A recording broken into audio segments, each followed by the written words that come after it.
Hello and welcome back to Starmergeddon, TLDR's almost fortnightly, supposedly fortnightly UK politics podcast. I am stepping in as the host this week, but I am joined by Ben Blissett, who is always here. Yes. And this is a slightly strange episode for me and you, Ben. With a lot of deja vu going on because last week, apologies, no episode was released. We did record one. We did. But half recorded one. However, my microphone was unplugged throughout, so we missed out on my contributions. Yeah. So this is a week later, redoing the podcast. Yes. So either it's going to be incredibly smooth because we've effectively rehearsed it and it'll be flawless, or it's going to be really confusing because we won't remember if we said something last week or this week. And yeah, we'll just give it a go and see. But anyway, in this episode, we're mainly going to be talking about proportional representation. Yes. In the UK, given the state of the polls and the position of some of the parties like Reform on the issue, whether the UK is heading towards proportional representation or not. Then we're going to move on to the cabinet review. We're going to talk about Rachel Reeves and her potential tax increases that might be coming down the line. And then we're going to end by talking about the BBC, the latest drama from the BBC, which is sort of all over the headlines this morning. Yes. So let's head straight into our main section.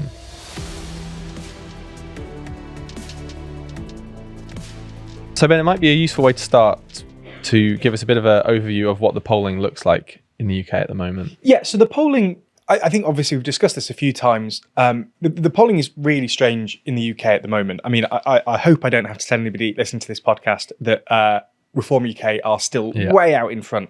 But I think the interesting thing here is that for the last few months, Reform's polling seems to have been relatively flat. So holding at about 31, 32%-ish in the polls.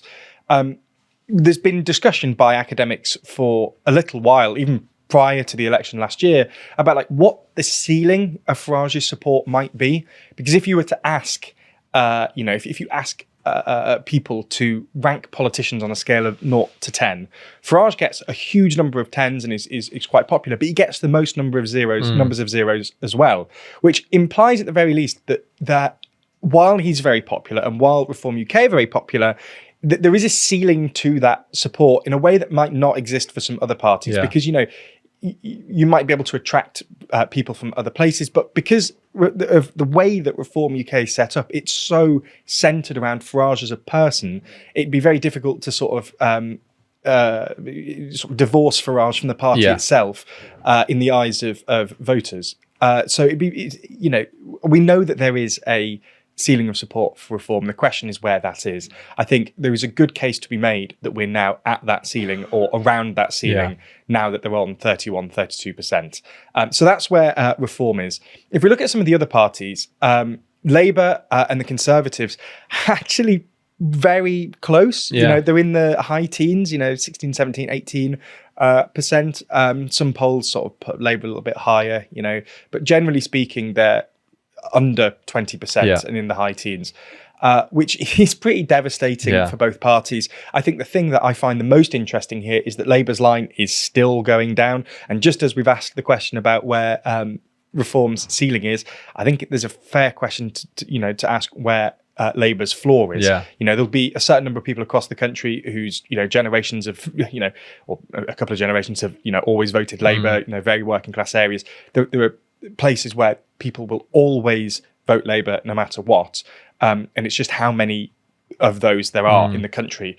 Again, the fact that the line's still dropping suggests that the floor is lower than it currently is, but I suppose we'll find that out soon. I think the most interesting thing in the polls at the minute is that the Greens are still on the ascendancy and have actually overtaken the Liberal Democrats. In recording last week, they'd just the polling sort of just met, and as of this morning, the Greens have overtaken by a point or two. Good job we came back a week later. Yeah, exactly. I think the latest Find Out Now polling has put the Greens on something like 17 or 18%, and the Lib Dems down in 11 or 12%. So it's actually quite significant. I think in the context of this podcast, I think the question that is worth asking is, will all of this actually sustain in an election? And I think in the run up to the 2024 election, one of the things that was quite interesting when discussing polling was did we genuinely think that the Conservatives polling would be that, the actual in the election would be as low as the polling would suggest? And in the event, in the actual election, it didn't drop as low as some of the polls suggested. And I think one of the arguments we made last year was that when people go and vote, they're often answering a very different question to what they're being asked in polls. In polls, it's just what, in an ideal scenario at the moment, which party would you vote for? But when you actually vote in an election, the question you're asking, there's a lot of other questions in your head. There's, if I vote for this party, which other party will benefit? It's less of an ideal, like in an ideal world, which party would you vote for? It's more of a pragmatic question of which is the least worst option. And I think that will mean that a lot of this polling that we see at the minute is probably not as extreme as it will be, as the actual vote will be in an election. Yeah. So when you look at that polling graph, it's not something that would feel out of place in a sort of European country that does have proportional representation, where you have 4 or 5 parties, double digits, within not that many points of each other. So you sort of get this idea that maybe Brits are voting or thinking of voting as if we already are in a system that is more proportional than we currently have with first past the post. And, I guess the question is, if that is the case, will the parties catch up with how the voters are sort of treating it? So will we move to proportional representation? I know obviously Nigel Farage has long been a sort of supporter of it, given that, understandably his various parties in the past have suffered as a result of first past the post. So if we are heading towards a reform government, that you would assume might be one of his first priorities. Yeah, I think it's the same, if anybody in politics, for any party in politics, the only ones that tend to back proportional representation are the ones that would personally benefit from it. And prior to the general election last year, and obviously the reform's rise in the polls, I think it would be sensible to suggest that reform would benefit from it, and that Farage would therefore support proportional representation. The issue in the last few months is that they're so far out ahead that the party that looks most to benefit from first past the post at the moment is Reform UK. And I don't think it's terribly surprising that we've now actually seen some comments from senior Reform UK figures that have suggested a weakening or dampening of support for proportional representation. So a good example of this was Zia Youssef, who's Reform's chairman, on the Coffee House Shots Live podcast. He said that I don't think PR has served Germany particularly well. I don't think it's serving France particularly well. Asked about his stance on proportional representation, Richard Tice stated that in theory, we've always been a fan of proportional representation, but at the end of the day, we deal with the cards that we've been dealt, and I don't see that changing in any way, which I think is quite telling. That even just the way that that's phrased is we've always, in theory, supported proportional representation. Now we're moving beyond theory. We're moving beyond theory. I don't think that them moving beyond theory is completely disassociated from the fact that they're going to benefit mostly. And just very quickly as well, when I say that reform's going to benefit the most from first past the post, obviously what we see with first past the post, I'm sure a lot of people on this podcast will already well be aware of this. In order to win big under first past the post, you need a concentrated vote. So being spread thinly across the UK will mean that you come second in a load of seats, but under first past the post, that's completely pointless. So in 2015, UKIP won a huge number of seats, number of votes, and basically no seats. I don't think they won any seats, actually, completely 0 seats. Oh, no, one. It was one. That was it. It was a former Conservative defector who retained his seat. So it was 1 seat despite millions of votes. However, if we look at some of the most recent, I mean, this was most recent as of last week, polling, we can see that Reform was on, I think this is YouGov's polling, Reform was on 27%. But if we actually put that into, if we calculate how many seats they'd win under first past the post, because obviously this was the most recent YouGov MRP polls, so we can do that. They won, I'd say 27% of the vote share. They'd win about 47.8% of the seats. So that's obviously quite a massive overrepresentation. If we look at Labour, they were pretty actually bang on. They would win about 21% of votes and 22.2% of the seat share. The Conservatives, one of the parties that had historically been the most ardent supporters of First Past the Post and had talked the Lib Dems down in 2010 from a more significant, I suppose, proportional representation referendum. They would win 17% of the vote share, but only 6.9% of the seats. The Liberal Democrats would win 15% of vote and 12% of seats. And the Greens, again, this was a few weeks ago, because I think, that, to be fair, although this was about a week or two ago from YouGov, I think this still is probably one of the most recent MRPs, would win 11%. Obviously, they're polling it slightly higher than that now, but they'd win only 1% of seats, the seat share. Pretty crazy. Given all of that, I don't think it's too surprising to, you can probably guess which parties support proportional representation. The Greens are obviously, in their manifesto last year, had supported proportional representation, and I would be very surprised if their position on that has changed since. Yeah.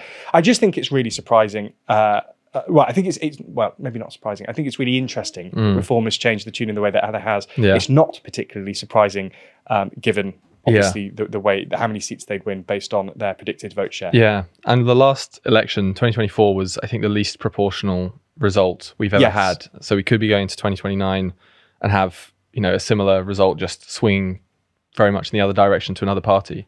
I think it's interesting that you talk about the parties switching their views a bit. So there was some polling from the British Social Attitudes Survey that found among the public, 60% support for moving towards a more proportional system, and only 36% supporting the status quo. And that 60%, I think, is the highest ever support they've registered in that survey for proportional representation. And they broke it down by party support, so voters of supporters of those parties, whether they support PR or not. And the Conservatives, even Conservative supporters, are now in favour. 52% of Conservative supporters now want to move to a more proportional system. I wonder why. Yeah, exactly. I wonder why. I wonder why when they're polling at 17% and they only predicted to win 7% of seats. Yeah, it's amazing how, even no matter how long-standing the belief in First Past the Post, the sort of short-term electoral benefit will turn any party. Yeah, and I think previously, when you had power flipping between Labour and the Conservatives, even when the losing one of those two sort of suffered as a result of First Past the Post, they always knew that, well, in a few years, I'm sure we'll benefit from it again. But now I guess we're looking at, if we sort of project on from the current polling, you're looking at quite a big realignment, and those parties thinking, there's no guarantee that the pendulum's going to swing back in our favour. So maybe there'll be some crazy moves. Something I did mention in the last week's unreleased recording that I wanted to bring up again today was this idea that if we assume a reform-led government, whether it's minority, majority, whatever, wouldn't necessarily introduce proportional representation, do you think there's a chance that a Labour government heading towards 2029, still polling in a really bad place, thinks as a sort of last-ditch effort to win some, or to keep reform out of power, to win some sort of good favour from parties or voters usually on the left, that they might do a sort of last-ditch introduction of some kind of proportional system? Well, just firstly, very quickly, I feel like I did a very long explanation previously. I didn't actually come to the point, which was, no, I don't think reform would introduce proportional representation, mainly because of the, if they win under First Past the Post, why would they introduce proportional representation? So just to put that to one side.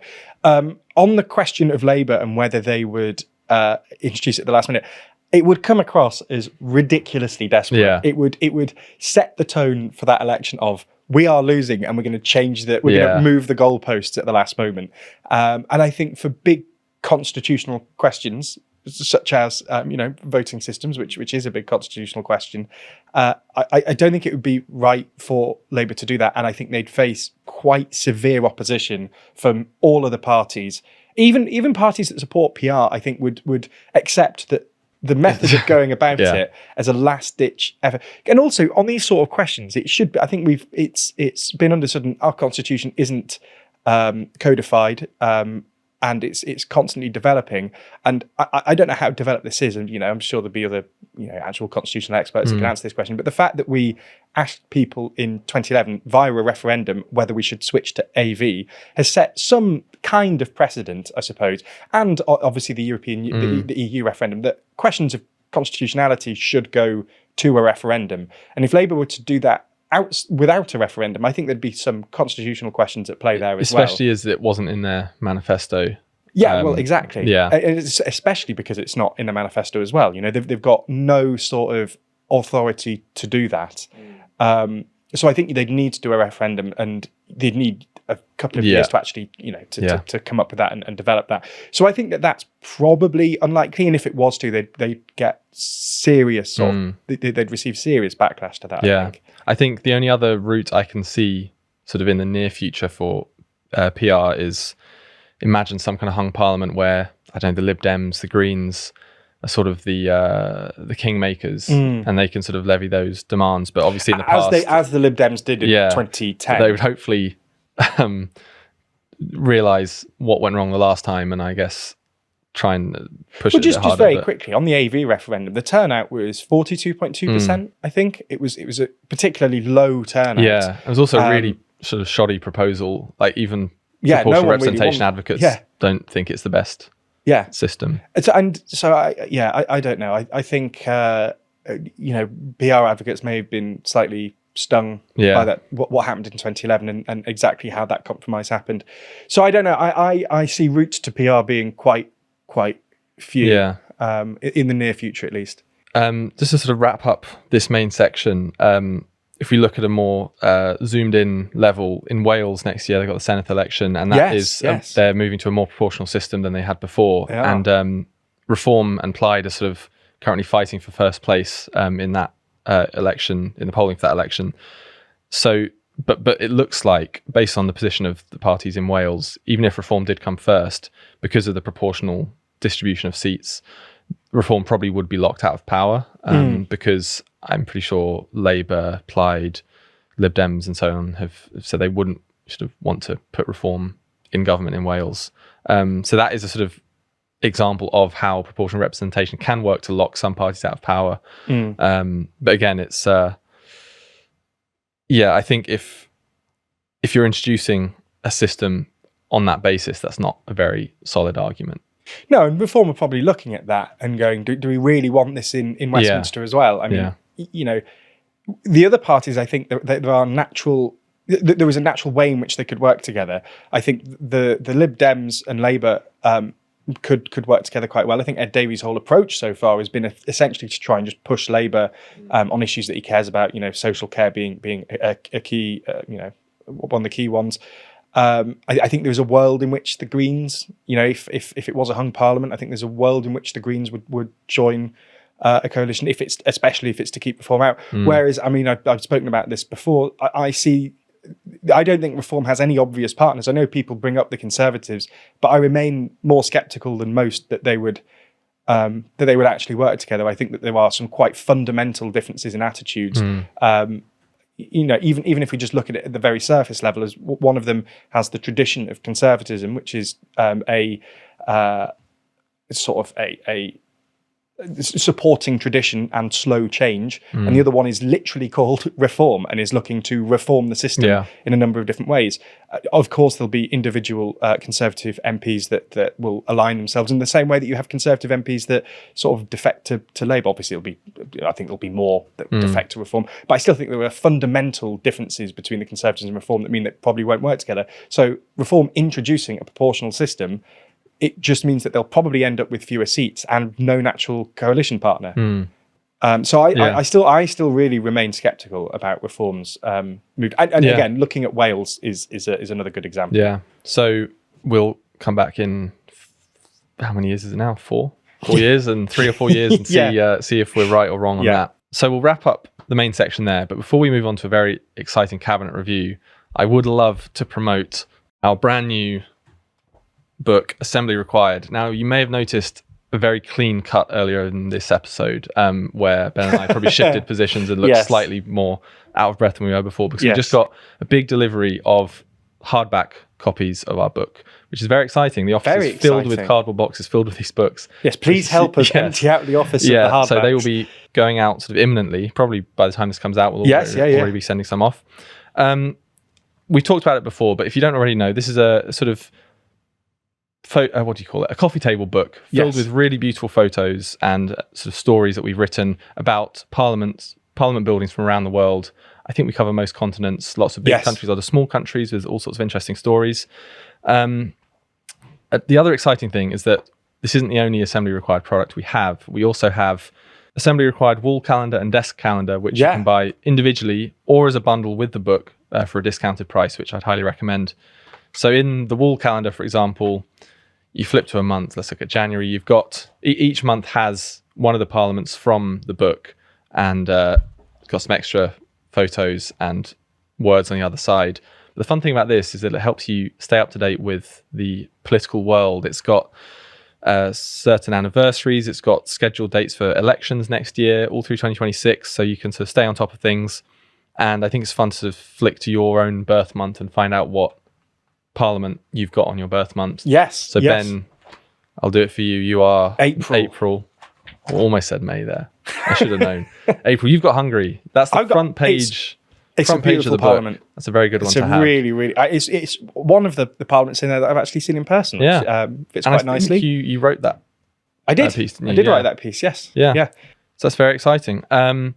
I won't show you too much more of the inside because obviously we want people to get it I would say on the book itself, we spent a good amount of time before we even started writing it, looking at different parliaments, and one of my main jobs in the production of the book was writing some of the stories that accompany the very, very beautiful pictures, and I had a look through parliaments all over the world and tried to find some really interesting stories, and they're the ones that we've included. And we've also tried to we put a good effort in to try and make sure that we're not just going with the parliaments that everybody sort of immediately thinks of. Budapest is a parliament I think most people would think of when you think of a really interesting parliament building, but I think fewer people will think of somewhere like Georgia or Bhutan. Some really other, there's some other parliaments all around the world that are really interesting, have some really interesting histories. We've made a real point of trying to include those. So we've got parliaments from all over. We've got some really, really interesting stories that accompany them, the history of how they come about. I think Northern Ireland is another good one. We've got all of the home United Kingdom nations in there. So we've got Westminster, we've got the Welsh Parliament, Scottish Parliament, Northern Irish Parliament as well, and Ireland as well, just as another add-on to that. So no, I think it's a really, really interesting book. We put a lot of time into it. We put a lot of effort into even just selecting the topics before we'd even started writing any of them. So I think it's if you're watching this podcast and you're interested in the sort of things that we talk about, not just here, but on all of the other channels as well, on on the World Leader Leaderboard as well, I think there is definitely going to be something in there for you. And it's a real mix of politics and architecture. So if you're into either of those things, it's a great Christmas present for someone who is into those things, or just for yourself if you want them. And like we said, go to toolong.news, link in the description. You can see all the assembly required products. Like I said, we've got hardback and paperback editions, and you can get a bundle with a reduced price if you get the book and the calendars. So go and check it out.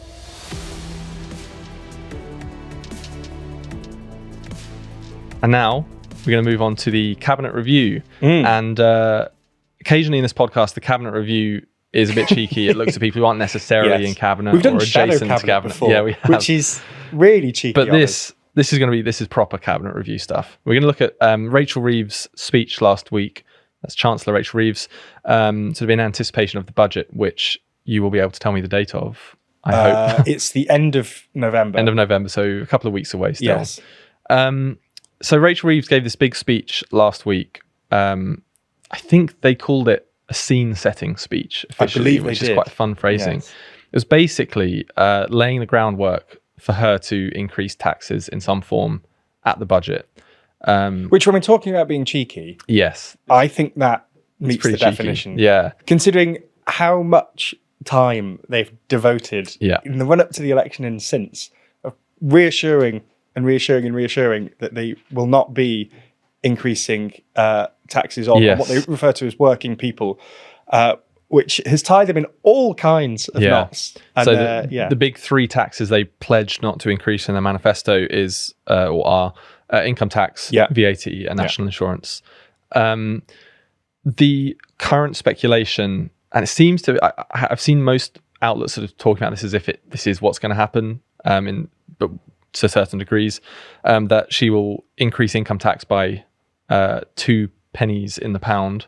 And then at the same time reduce national insurance by 2p. That's employee contributions for those under about £50,000. So the idea is that the increase in income tax is going to be offset for most working people under 50,000. Well, for working people under 50,000, and that will be their sort of, yes, technically we increased income tax, but it's sort of in the spirit of the promise because we lowered national insurance at the same time. Yeah, and so what the whole point of this is that it shouldn't actually functionally increase the amount of tax that people under £50,000 are paying because they're offset. What it will mean, though, is that pensioners and landlords will start paying. Will have to pay more in national insurance. So that's. They will pay more in income tax. Apologies, the other way around. Yes, in income tax. They'll pay more either way. They pay more. Yeah. And the idea behind this is that it's that sort of working people get out clause. They're going to claim that landlords and pensioners aren't working people, therefore it's not breaking the promise. Which is, it's not technically they promise not to increase any of those. Yes. So in a technical sense, they have broken it. But I would agree with you that in the spirit of it, if it is a 2p increase in income tax but 2p reduction in national insurance, I would agree that it's within the spirit of the promise because those two groups aren't working people, I think and therefore the difficulty is that when you start having to get into that like justification and talking about the spirit of the manifesto pledge, you're already sort of on the back foot. And the opposition parties, the press, they're not going to be kind, I think, when this happens. No. And I think it is fair to be quite critical of Labour on this because they made that promise in the manifesto and they kept making it after the election, and it's a sort of a self-inflicted bind that they put themselves in. So I think it's fair to say you might have the position that yes, it is right to increase taxes in some form and raise revenue, but the problem is that they made that promise in the first place. I think this is it. The issue, any way you look at this, the issue is that they made that promise in the first place, and they can Rachel Reeves can come up with as many different get-outs of, well, it was Putin's invasion, it was the legacy of the Conservatives, it was fuel prices, Trump's tariffs. You can come up with as many of those as you like, but the whole nature of promises is that they're immune to change in circumstance. Yeah, I think that's what is baffling to me is that. So in Rachel Reeves' speech, she talked about how much had changed in the last 12 or 16, 18 months, however long it's been since the election. And that's true, lots has changed, but they can't seriously make the case that they didn't know what the world's sort of economic situation and the country's economic situation was going into that election. It hasn't changed so fundamentally since then that they genuinely believed, I think, at the time that they wouldn't have to increase taxes in some form. That's my take on it, at least. Yeah, I think I generally agree with you, and I think the thing I absolutely agree with you on is they shouldn't have made this promise. Yeah. I think it was quite clear at the time that the fiscal situation was difficult, and promising not to increase taxes seemed like a crazy sort of promise to make, given how difficult things were. So that was mad. But I still, if that is the main change in the budget, I would agree with the general point that it's within the spirit of the promise, even though it technically does break it. Yeah. But irrespective of that, it will, as you say, infuriate various sectors of society and the press. Within the Labour Party, there's already sort of unhappiness among MPs and parts of the sort of Labour movement about this. Not necessarily just at the very principle of increasing taxes, but because of the broken promise. There's one Labour figure this morning warning that Labour faces a Lib Dem style collapse if they do go ahead and increase taxes. And, the sort of 2015 Lib Dem collapse post tuition fees saga. And I think there's a lot of people in Labour very worried about it. Yeah. But then Rachel Reeves can turn around and say, well, what do you want me to do? This was the other thing I was going to say, is that given the current situation, and I know there'll be a lot of people, I think even in the comment section, which will be using the word, wealth tax. And there were other things that they could have done. And I am sympathetic to those calls. But outside of some other really big, introduction like a wealth tax, I think that they are in a really, and just to be clear, I think they've ruled out a wealth tax. When the Andy Burnham speculation was going on, I think they did a thinly veiled attack on Andy Burnham saying we're not going to be doing something like a wealth tax. Outside of that, they have very few options sort of open to them because of that promise. And again, the point here is they shouldn't have made that promise. But outside of that, I also think just on the speech itself, I think it's kind of a crazy thing that that Rachel Reeves even made that speech when she did. Yeah. Because it's almost a tacit acceptance that this budget is going to be very controversial. Yeah. It's almost preempting the backlash to it. And I think that anybody watching that speech should be thinking, what the hell is in this budget? If she's feeling the need to defend it, a couple of weeks before, or 2 or 3 weeks before it's That's why I think if they knew that tax rises were going to be inevitable, they should have started laying the groundwork a lot earlier than 2 weeks. Yes.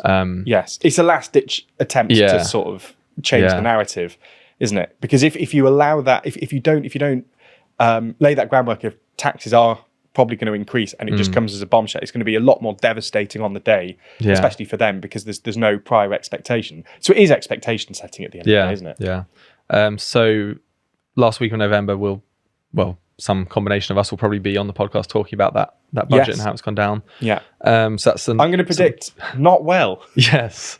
Yeah. There's not going to be many happy people. No. So that's the cabinet review. I think we should wrap this episode up by talking about the BBC. Yes, let's.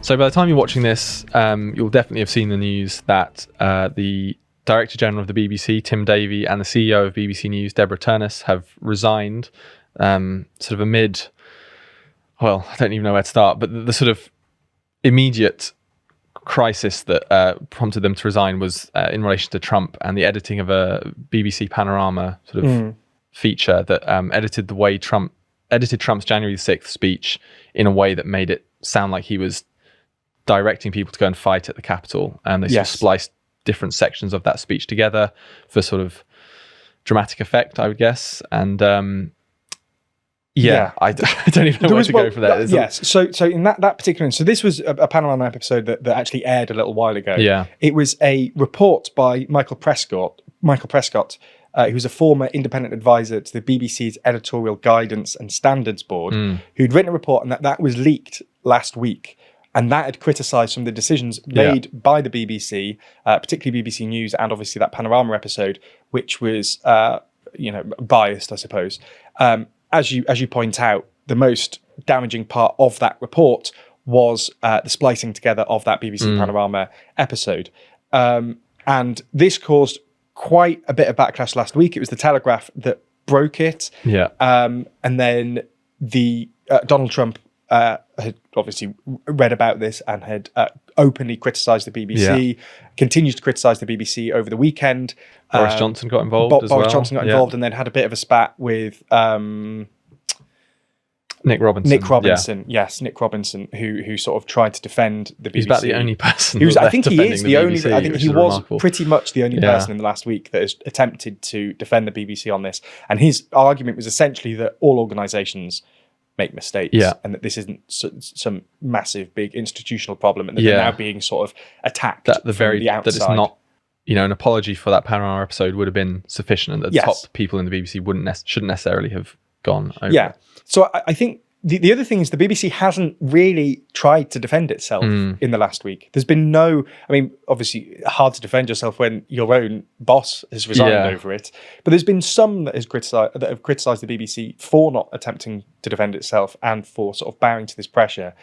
There's always been arguments on both sides of the political spectrum about various, and I think this is the thing with the BBC is that it's such a big organisation and an organisation that's been around for so long that there are going to be errors and judgment calls that might not be able to be defended by certain individuals.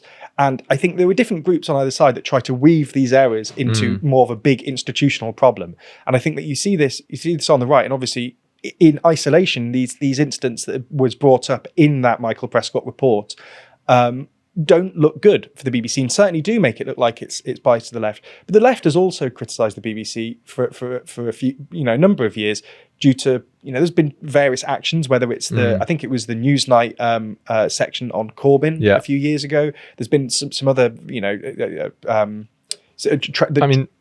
approach to the to trans issues as well has been criticised. And you can weave these, depending on which side you lean on, you can weave these incidents into, there's a institutional problem at the BBC on either side. And I think adding to that, sort of one of the critiques that often is levelled at the BBC is that people in top positions like Tim Davie, Robbie Gibb is the one who always gets a lot of attention because he's Theresa May's former comms advisor who is on the BBC board. Well, Andrew Neil was another. Yeah, exactly. You have this position now where actually Tim Davie, I can't remember his exact position, but he was connected to the Conservative Party in the past. Yeah. And people had criticised his appointment and his sort of tenure as the BBC trying to appease those people on the right who would criticise it and come after it quite a lot. And now he's been ousted by effectively the, sort of Telegraph, Trump adjacent campaign sort of to get him out. And he's sort of, he wasn't a sort of left-wing icon or anything by any means. No. And it's sort of, I think it's difficult because the way I see it is that those errors we talked about, especially the Panorama one, I think are reasonable to criticise. But the people who sort of pushed this campaign to oust the sort of top people are people who have long sort of had problems with the BBC, not just with its sort of ideological swing either way, but with the very principle of sort of, the license fee and sort of state-owned news. How do you think it responds? Because I'm honestly, we've already seen, as you say, even in the appointments of the higher-ups at the BBC, we've seen some appeasement to this argument that it sways too far left. And I find it hard to see the BBC going in any other direction than trying even harder to appease especially that group. When it's presumably, I guess the government, but presumably Lisa Nandy as Culture Secretary, I think plays the role in appointing the next Director General. You get the impression that Labour will try their best to appease the people who just got, managed to push out the former Director General. And I think they probably won't do that to very good effect. I really do think it's worth pointing out and just reiterating. I know I just made this point, but I really do want to point out that there's been criticisms for a very long time on both sides of the political spectrum, and it's near persistent that they will claim, if you're on the right, generally they'll claim that it's too left-wing biased. If you're on the left, you'll claim it's too it's right-wing biased. Exactly how much precedent you put on each of those arguments, it depends, and you'd need to do quite a big sort of look into it in order to find that out. This particular error, I don't think anybody's defending. I think we're all in agreement that the way that speech was spliced together was misleading. And that certainly shouldn't have happened.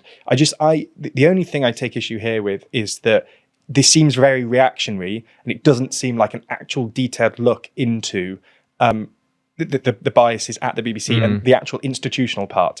As I say, there's an organisation that large that has been around for that amount of time. It is going to make errors, and there are, with personnel changes and a certain degree of trust being put in individuals that represent the institution as a whole, there will always be instances like this. But I think that the narrative that is developing this week is that all of these instances where it seems to have leaned left, it's been built into this institutional element, and there hasn't been enough time to actually look into either side and to see whether it is actually an institutional thing. I'm aware that this was a report put forward by Prescott, but I think he himself has his own leanings, and there's already been some criticisms of him and the way that report was written. So it was by no means like a broadly accepted investigation into it. I think we'll try and close things out soon, but it is going to be really difficult for them to respond because there are people who won't be happy until the license fee is abolished, until there's a complete purge at the top and through all ranks of the BBC. And whoever Labour try and put forward, I think there's going to be a massive debate over who it is and the direction the company goes, the corporation goes. Of course. And a debate we're not going to get into now because we've already been rolling too long. No, of course. But yeah. Conversation for another time, I think. Yes. Yeah. Well, that's been the episode. the second attempt at the episode. Hopefully people have actually seen this one. Hopefully nothing's gone wrong. But thank you for joining me, Ben. Thank you. Thank you everyone for watching. And once you click off this video, make sure to go to toolong.news to check out Assembly Required, the book, paperback, hardback, and the calendars as well. Thanks for watching.